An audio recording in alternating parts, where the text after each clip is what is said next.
সাজু হওক বলিউডত এইবাৰ হ'ব এক নতুন আলোড়ন প্ৰথমবাৰৰ বাবে বলিউডত হ'ব এক ডাঙৰ ধামাকা আচৰিত হলেও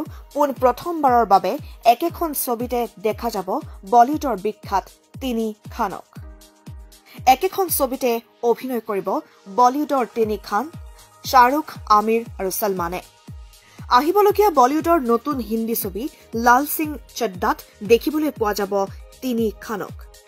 এই ছবিখনৰ প্ৰযোজনা হৈছে আমিৰ খানৰ